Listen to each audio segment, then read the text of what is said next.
What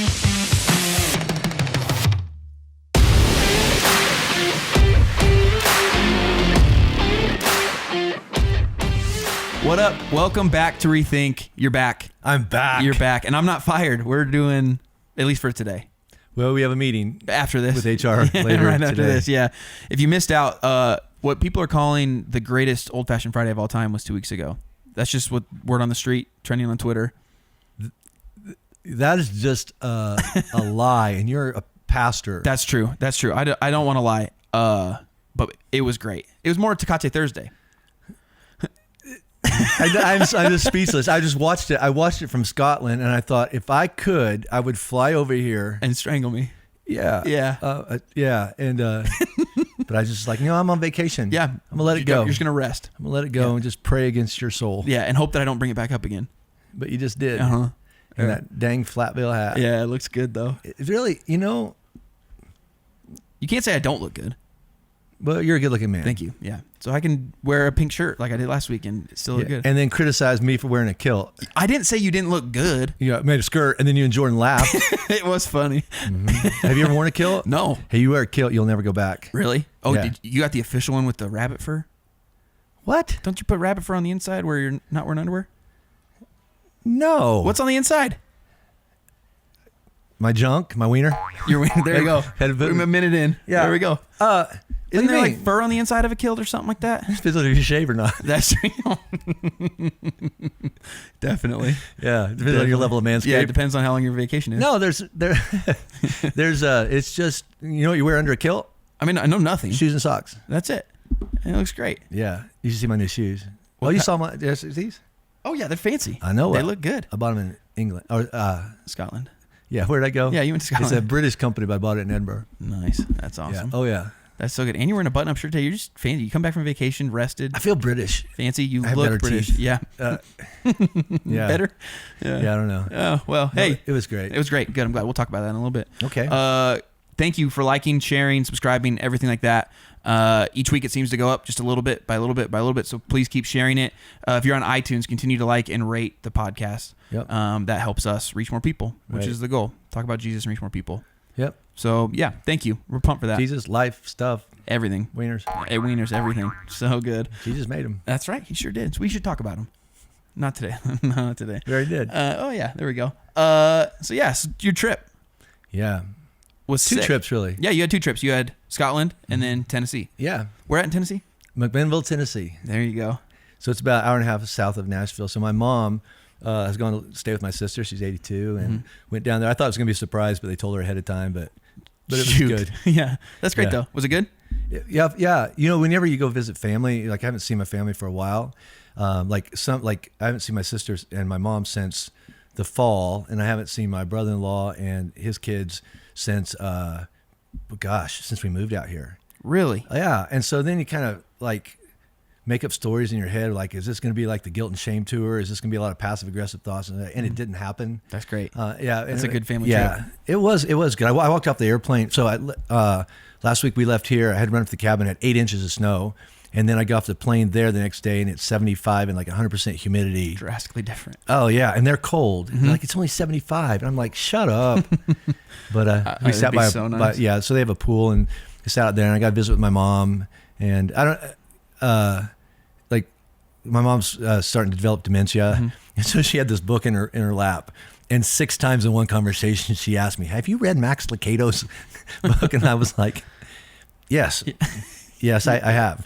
But like the 5th time I want to go, what? Yeah, what book? What book? But then I felt like it'd be bad to mess with your mom. And she has dementia. Yeah, it's probably not she good. wouldn't know. But, no. But then we could talk about stuff from a while back. Like we started telling stories about, remember that time? That's like, cool. Yeah. Like there's this one time when, so my brother-in-law, Billy, is hilarious.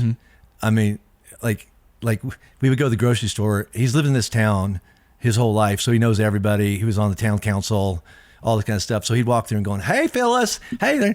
We used to have like, that's awesome. Yeah, I mean, all this stuff is just like, you can't say that, but they just let it go. But this one time we all went on vacation together to Florida, and Billy kept giving Robin what she thought was orange juice. It wasn't. Oh, no, it was like 90 proof orange juice, but Robin didn't know it. So she's just like, we were in Florida, she's drinking orange juice, and all of a sudden she realized I can't really feel my feet, you know? Oh, no. So she probably was at that time on a migraine. She's probably on some pain meds. I don't recommend this world. Never. But all of a sudden she's like, right? And that's when my mom and dad, they didn't drink. And, or so I thought. I found out later in life. But anyway, so she actually has to crawl, because it was one of those houses up on stilts because it was on the beach. Yeah. She crawls up the stairs and runs into my mom's knees with her face. That's amazing. That's a good memory. That's a good memory. That's awesome. Yeah. So my mom, she remembered that, but then we had to keep texting Rob and go, hey, remember that one time? And so we had a lot of good laughs, and I got to reconnect with a couple of my nieces, which I really missed them, and we just had great conversations about life. And I went to First Baptist Church, McMinnville, Tennessee. Dang. It's whatever Flatirons is, it's not. It's the opposite, would you say? Yeah, but they had probably 250 people there, and sat in church pews, and they had we have a turn and greet time. Mm-hmm. There's one I'm like for 5 minutes. Really? Oh yeah, people. How are your kids? And this is my brother, and this is my, it went on and on and on. I'm like, this is getting awkward. Yeah. And but here's the thing. Then they had special music. All right. Yeah. And all of a sudden this girl starts singing, and I think it's a recording. It's so beautiful. And I'm like, because they have a little band up on stage, mm-hmm. right? That my brother-in-law plays drums for, but they're not playing. And I'm like, here's this beautiful voice. And then I kind of look over the ferns and potted plants, and there's this girl singing this song. It's absolutely, it tore my heart out. And I brought it back, and we're going to do it at Flatirons the next couple of weeks. That's great. It's beautiful. And like special music, like pop culture music, or like worship music? It was a worship song. It's two worship songs smashed up together while they took the offering up. Yeah. They still passed the plate and stuff. Yeah. And I was sitting by my mom, who had her carnation because it was Mother's Day. That's awesome. All the cool stuff, but the sense of community in that church and just the commonality. A lot of times if you go to Flatirons for a while, or if it's the only church you've ever gone to, you start thinking this is why all churches are. That's not true. It's not true, but that doesn't mean other churches are bad. Right. And first of all, I thought, I'm just going to do this for my mom. We started to go, let's just not go to church. And he goes, it's Mother's Day. Oh, I was kidding, Mom. We're going. Yeah, but it ended up being a really, really, really good experience just to see that sense of community. Yeah. And then we went and cooked out burgers, and I caught a plane home. There you go. But it was good. Good. But so I've had a lot of things happen in the last few weeks that all seem to be in common. Mm-hmm. Like I sat out by the pool with two of my nieces and drinking orange juice. Yeah. Yeah. And I introduced them to Old Fashions. There you go. Yeah, because that county was dry until like a year ago, and they built a liquor store. Which is crazy to me. I don't get that. I know it. Yeah. I know it. And I was a little bit in a panic. Yeah. I'm not saying I have an addiction. No. But I have a affinity. A need. a relationship. Yeah. But they had a liquor store, and we went in there, and they had Buffalo Trace. Okay. And they had Luxardo cherries, and they had bitters, and so I bought it all and went back and introduced my family to Old Fashions. That's great. Yeah. So it was a really good thing. But I was sitting down there, and I was talking to my niece Casey, and she's a single mom, mm-hmm. and she's really a really strong young woman, but she doesn't believe she's a good mom. And so I started talking to her about how God sees her, and she just looked at me. She's like, Uncle Jam, because there's this really Jam. And she gave me a great compliment. She said, you remind me of Grandpa Chuck. And sometimes when I get up in the morning, look in the mirror, and go, it's my dad. Yeah. It's kind of scary, but just seeing her, like, I'm so glad you came here. I just needed to hear that. I said, you're beautiful. You're awesome. I had the same conversation with the four of us were sitting around, and we were just playing darts and in Scotland with could play darts in the pub, and I got fourth place. Did you? Out of 4. That's great. Still. Yeah. You placed. I placed. Yeah, that's great. It's just off the podium. Yeah, you still get a participation trophy nowadays. I think the gold medal actually they tied, so I was you're bronze. Third. Yeah. Anyway, so this girl who's a painter. So we met a bunch of people in our hotel bar, and then we all went to another pub down the street, which is a little more laid back, and we got into this conversation. I talked about this on Old Fashioned Friday, but we just started talking about life, and then she asked, so what do you do? And like, this is always, which in a pub is always the best conversation. It's a party killer, because they're like, yep. And so I'll be honest with you. Sometimes I go, I lead a nonprofit. You're not lying. I'm not lying, but I thought, I'm just gonna throw it out there. I go, I'm a pastor, and you could just see her like, where are the exits? You know, looking for the door. And I said, whoa, whoa, whoa, whoa. And I said, listen, because here's the thing about Scotland and probably most of Europe, you have all these really, really old churches, and then right beside them is a plaque where how many people were beheaded or hung because they didn't agree with that church. Both claim to be Christians, Protestant, Catholic, whatever that is. There's a pub in Edinburgh called The Last Drop, and it got its name because that's where you got your last drink before they took you out and hung you because you were Protestant. And it's like, it's so sad. So it's no wonder, like they're going, I don't want anything to do with church and religion and Catholicism or Church of England or anything that even feels like religion. And I kept going, I know, I get it. I can't defend that. I said, I don't really know about all that. I just really follow this guy named Jesus. He's so smart and he's so creative, and I believe he's the Son of God, but he just practically, if you just follow him, just read his words, it's a better way to live. And so she was talking, and she's really into evolution, biology, and natural, and she takes care of she takes care of animals. Like I bought a painting off of her of this stag that she'd taken care of in its old age. Which is it's like an elk, except they don't bugle, they roar there. It's crazy. That's cool. I know, but there's like a huge cross between a deer and an elk. But I said so. So I get the biology thing and all that, and I said, where does art come into that, into biology? Where does this beauty, where is this? I'm gonna call it spirituality, but this awareness of something other. And she like, I just think we're looking, and it's kind of like for like meaning and significance. I'm like, come on. And so then she kind of tried to change the subject because, well, the Bible, I just don't get that whole like celibacy thing. I go, I get it, and I said, but why not? She goes, I just think that, you should just be happy. I said, but how about this? Would you agree that if you had someone in your life and they said, I don't want to be with anybody else for the rest of my life except you, wouldn't that be better than anything? And she goes, well, I had that once. And I went, oh, you got burned. Right? Yeah. And so she goes, I don't know. I said, are you open to something? And she went, yeah. And I said, I think that God thinks you're wonderful and beautiful and perfect just the way you are. And I think you have more value. He values you more than you value yourself. And I just think you have much more worth than you give yourself credit. And God sees that in you. And she like stops breathing and looks at me like, she said, I wish I could believe that's true. And she has to fight back tears now. And I said, what do you mean? She goes, well, I believe that's true about me, but I wish that I could believe God would think that about me. And I said, I know, I get it. And the way that it kind of got into the whole thing is she's an artist. And so I said, let me kind of tell you how I got into the whole Jesus thing, because I walked away from it for a while too. And I said, so one of my favorite authors is C.S. Lewis, and he's British. He goes, everybody knows C.S. Lewis. And I said, so there's this one story he tells about this boy who becomes a dragon, doesn't want to be a dragon, meets the lion, and she's familiar with it. Yeah. And so then I took my sweatshirt off, and I just had a T-shirt, and I showed her my tat, which is a lion ripping open the dragon. And now I had her attention because I wanted to buy her painting of this lion that was roaring. And so I offered her money for it. She goes, and she needs the money. She goes, my dad loves this painting, and I've got to give him at least an opportunity to match the offer. And I totally respect that. I said, so why does your dad's opinion matter so much? And she went, well, it's like the most important. I want my dad to think I'm important. I went, God thinks that 1,000,000 times more than your dad. And again, she's like, I wish I could believe that's true. But then in the middle, she goes, I've never heard anybody talk about Jesus like this. And I went, I know. I said, just throw out all the church stuff and all the religion stuff and all the battle stuff and stuff done in the name of Jesus is indefensible.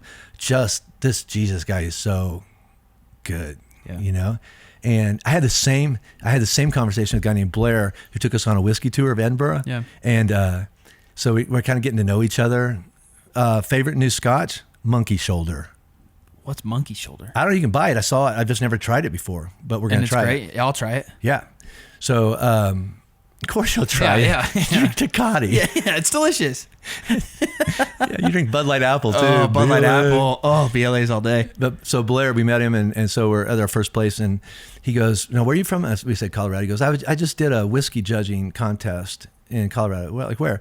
At the Omni in Broomfield. And we're like, that's like 3 miles from where we are. And we said, well, we know exactly this. We said, the four of us, we always eat lunch every day at Burns Pub every Wednesday. He goes, Burns Pub? I know the owner. I went, John? He goes, yeah. That's awesome. So then we started talking about church because he asked what I do. And I didn't cop out and go, nonprofit. Yeah. But then we showed him a little bit of Easter. And he goes, I keep going. I don't even have a category for this. Yeah. And, but I had this, so I had a similar conversation with my niece. I had a similar conversation with a whiskey guide in Edinburgh. I had a similar conversation with our waitress up at the Five Farms up in northern Scotland. And my takeaway from this whole thing is if we could just throw all the religious crap out and all the stuff that's been done in the name of Jesus that I think Jesus is going, that's not me. Mm-hmm. Jesus is very attractive. Yeah. You know, if we just get all the junk, and that's one of our values here, Excellent Environments, is we just try to remove all the man-made nonsense that's gotten in the way of people discovering and encountering and bumping into and hearing from, letting go of those old ideas and discovering the new Jesus. That's still true. And then at the same time I was in Scotland, we had a team over in Maastricht, which is Netherlands. Yeah, it's Brussels, and like Red Rocks has a campus in Brussels. They went and visited that one, which is kicking butt. Yeah, and we learned some stuff from them. But Maastricht is this university town, and they went in there and they paid some students. They gave them food and beer in a pub. I think it was Stefan's idea for sure. And I'm sure he found Coors Light there. Have you heard that story about in Scotland? No. They're literally like around all these places where they can go get like beer in Scotland, and Stefan went to like 6 liquor stores and found Coors Light. It's ridiculous. Sorry, and he was your mentor. Yeah, for sure. Yeah. I don't know what I was talking about. You were talking about Maastricht. So anyway, so Stefan had this idea, and they paid people with food and beer to come to this upper like conference room above this pub where they had a projector, and they showed my Easter sermon. Yeah. And they said, we just want this is a religious speaker or a Christian speaker. We just want to know how he relates and can you connect and all that. And so about 15 minutes in, they stopped it and said, so what's your feedback? And these weren't Christians. Yeah. They just people they met in the pub. Yeah. And they're college students, need food. Yeah. And they said, well, two of them are like, well, I can follow him. Two of them said, he talks really fast and English is my second language. Yeah. Sorry. Whoops. And then on Easter, I used a Navy SEAL reference, and they weren't really into that. Yeah. It'd be like me doing an opening illustration about European soccer. Yeah. There'd be a small element who would get it. People would go like, yeah, move on, right? Yeah. And so, but they said, I want to hear more about, like, I would listen to him. I want to hear what I've never heard anybody talk about Jesus that way, like as a real person. And I just gotten into the whole, he was a dude who had dude thoughts. He's tempted in every way. And they never heard that before. Mm-hmm. And so they were only going to show like the first 15, 20 minutes. And they actually said, can we watch the rest of it? Yeah. And so they watched all the way through. And then they stuck around for like 3 hours and they just talked about, if there was something like that here where we could sit and watch a teacher like that and then have a conversation, yeah, we'd come back. And they were from 4 different countries, no exposure to church or Christianity. And they'd all left whatever, because Maastricht is one of those places where people come from all over the world to go to school there.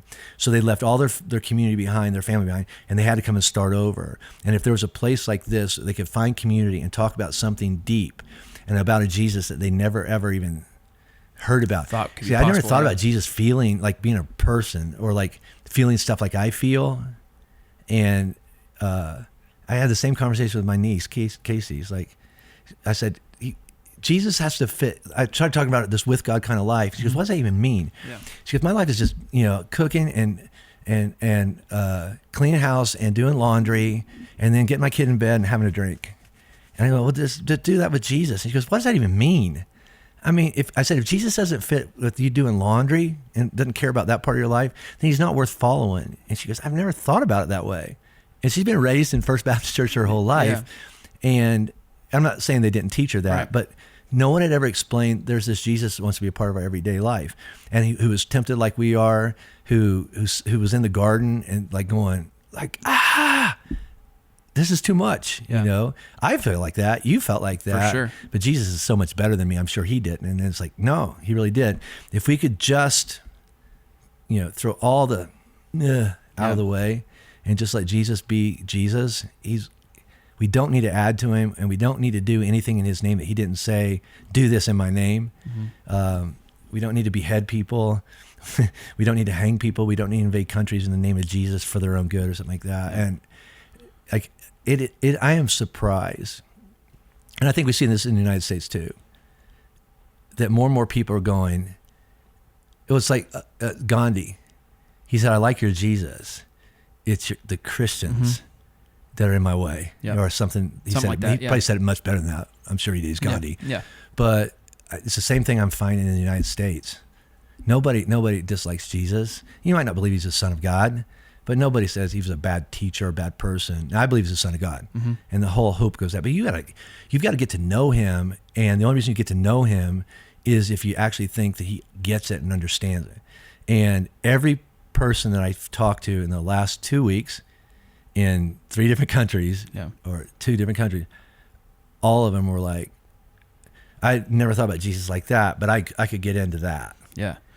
So with that, what are you rethinking through? What are you trying to process through of like, here's how I can talk about Jesus better or present Jesus better? There's people listening, they're like, I don't know how to talk about Jesus. Like, that's good for you. You're a pastor. You're in these countries talking about Jesus. Like, how do we do that better? I just think you talk about what you do know and what you have experienced, and shut up about what you don't know. Again, on Old Fashioned Friday, I talked about one of my favorite Bible stories is John 9. There's this man who was born blind, and Jesus comes up, rubs mud on his eyes, tells him to wash, and he'll be able to see. And he does that, and when he opens his eyes, he can see, but Jesus is gone. Yeah. And so he tries to tell people what happened, and they're like, what? That's not possible. He goes, I don't know. Well, do you think he's the Son of God? I don't know. I was blind, now I see. Amazing grace, right? Yeah. And so then they haul him in before the religious people, and they ask twice, and finally he goes, why are you asking me again? Do you want to follow him? And then they throw him out. But it's like, how did this happen? Where is he? He goes, I don't know. I don't know if he's this or that or whatever. All I know is the only thing I know is I was blind. Jesus did something, and now I'm not blind. Yeah, I can't explain how it happened. I'm not in charge of that. Yeah. And it wasn't until later that Jesus found him, and which he had to just recognize his voice. Yeah, and that's when he started following Jesus after he had changed his life. But if that man had made up a story, or dumbed down the story, or changed what happened, then it's irrelevant. It's not true. It's not real.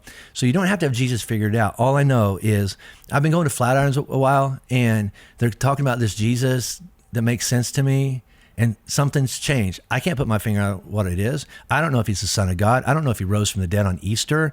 I don't know. All I know is this makes more sense than anything else that I've run into, and I'm gonna keep listening. You know, so I think that if we just would talk less about stuff that we don't know crap about, and just go, all I know is this is my story. Nobody can argue with your story, and everything that keeps people away from Jesus has nothing to do with Jesus. It has to do with what people think Jesus ought to have said, or should, or the junk we throw in there with it. Oh yeah. And whenever we talk about Old Fashioned Friday, or whenever we talk about having a drink, here come all these Christians who hit me with this. Well, I just think that you're rationalizing something that's going to cause people to stumble. I talked about this before. Jesus made water into wine at the wedding at Cana, and somebody probably got drunk and crashed their camera on the way home and said, well, Jesus is irresponsible. No, you're irresponsible. You drank too much. It's a personal responsibility thing. It is a personal responsibility. And so, well, what about living in consideration for other people? This is what it looks like to live life in moderation. This is what it looks like. Some people are sex addicts, but, I'm going to say wiener. It might trigger me. That's on you. I mean, I don't want to be flippant and make fun of anybody's weakness, and I certainly don't want to diminish anybody's addiction or anything like that. But every addict I know, their first step toward healing is taking responsibility for the choices they made. And if you're going to try to blame somebody else, right? And try to put words in Jesus' mouth, well, Jesus wouldn't want you to do that. And even Carl this past week, because I thought Carl did a great job.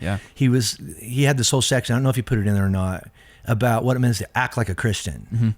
And it's like, what does that even mean? Act like a Christian means I really jacked up my life. I don't know how to fix it by myself, and Jesus is helping. That's what it means to be a Christian. I'm saved by grace through faith. Yeah. It's not I don't do these 5 things and I always do these things. I don't say these 2 big words, especially the mother word, right? And then I always show up at a certain building. None of that's there. It's like I follow Jesus because I'm learning from him, and I'm trying to, pattern my life out after him. And it certainly doesn't include drunkenness, and it certainly doesn't include going around putting a finger in people's chests and telling them what they ought to do. He did not do that. Yeah. And the girl in Scotland, Annie, she says, you're the first person I ever talked to Jesus. I said, without putting a finger in your chest and using phrases like you ought and you should and why do you? She goes, yes. I went, I'm not into that. Yeah. And Jesus wasn't either. Yeah. He was qualified to be. For sure. The girl thrown at his feet for adultery. There were Bible verses to back up stoning her. Yep. And the one person who was qualified said, "Got to go through me." Yeah. And that's what he does for you and I. Yeah. Oh, you want to attack Cole for his past? You have to go through me. Yeah. And I don't mean to be flippant about any of that. No, I don't mean to be combative. I don't think it comes out that way. Man, I got so much energy on that trip going. The church in general, it's Jesus' first priority to change and save the world. It's also the biggest obstacle to people actually finding Jesus and being changed. Yeah. And I think that there's always, and I'm not patting ourselves on the back. I do think that we at Flatirons, we're trying to run after the real thing of going, all I know, and there's a bunch of stuff I don't know, and I'm sure I'm wrong on some stuff, and I'll adjust it as I learn more. But all I know is this is the difference he's making in my life. Just come and see. Yeah. Right. I'm trying to hang on to the Bible, trying to create this excellent environment. It gets all the weird stuff out of the way that has nothing to do with Jesus. And I'm not down on traditions, and I'm not down on styles of music. I think it's all very, very, whatever's after secondary, Yeah. Thirdary, right? But I'm saying none of that can ever take the place of, all I know is this is what Jesus said. Yeah. This is what Jesus did. And this is what Jesus taught. That's the Great Commission. Just go teach what I taught you. Yeah. And please, understood. And don't talk about stuff I didn't teach you. Yeah. It just messes people up. Yeah. So yeah, I'm kind of fired up about that right now. So take that. We have 3 minutes left. With that fired up, what do we have to work on now? Like, what do we do a lot of things really well. We do some things not so well. When you come back fired up like this, and you come back from what Jesus is teaching you on, what's the first step for us to change, to take another step into, like, we want to show off who Jesus is better? Yeah. What do we do? I think that if you just start thinking, so I had dominoes fall off that kind of led to this way of thinking. Now I'm hyper aware of it. Mm-hmm. That my first response is that, oh, no, you're wrong on that. Or no. I just put that down and go, talk more about that. Or this is the biggest thing. When they started slamming what Christianity had done and stuff like that, my response was, yeah, I know. Because it sucked. That had to be horrible. Yeah. And so just first of all, taking a breath and taking the judgmental part down. And, it's like we talked about ask, seek, knock. All I did with Blair and with Annie and Casey was just keep on talking. I want to hear your story. And like, yeah, I understand why you feel that way. I would feel that way too. And they don't have a category for that because there's no way. I mean, it was Me Too lived out, right? And it was less, hey, I get it. That's your story. I mean, if anybody had, a reason to put their finger in somebody's chest, it was Jesus. And I can't find it once, except the religious people who are beating up people with God's word in a way that God never meant it to be. I just think the church, the world is starving for the version of Jesus that's actually Jesus and not this religious, parody version that, again, sometimes I think Jesus would be in front of a lot of churches or Christian organizations going, don't go in there. Mm-hmm. I didn't say what he said. I didn't say, and I certainly don't treat people like that. And, but I think I can't speak for all churches. What I found is I can go to this little First Baptist church in McMinnville, Tennessee, which has a couple hundred people in it. And I can go to Flatirons, which had 30-some thousand on Easter. Mm-hmm. And sprinkled throughout both of them are people just trying to hold on to Jesus. Yeah. Right?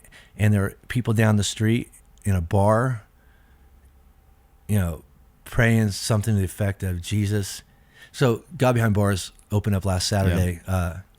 at Lyman Prison. And we're going through all the footage right now because we have to get clearance to show it. But they have an interview in there with one of the inmates who lost his dad at 15 and tapped out on God. If life is like this, no thanks God, got mad at God.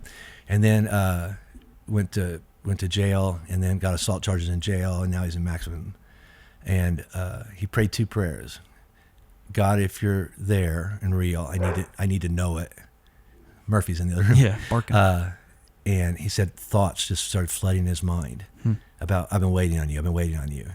And then that kind of set some things off. God, I need to hear from you. And within just a few days, there are people in the jail that reach out and go, hey, and they start following Jesus. I think there's people sitting in every pub, in every restaurant, in every bleacher, baseball game, whatever, and they're sitting there and they're thinking to themselves, I wish that was true. Just like Annie said in that bar, I just wish that was true. God, I need a sign. And then we show up and go, I want to know your story. And don't judge them, and don't correct them. Just listen, go, yeah, I bet that was hard. Yeah. And all of a sudden they're like, no one's ever talked to me like this. Nobody listens. Yeah. So, Yeah. yeah. That's great. It's been great. Good. It's good to be back. Yeah, I'm glad you're back. Yeah. I'm going to work. I want to bring back going. 90% of the people said you need to change your style. Right? Yeah.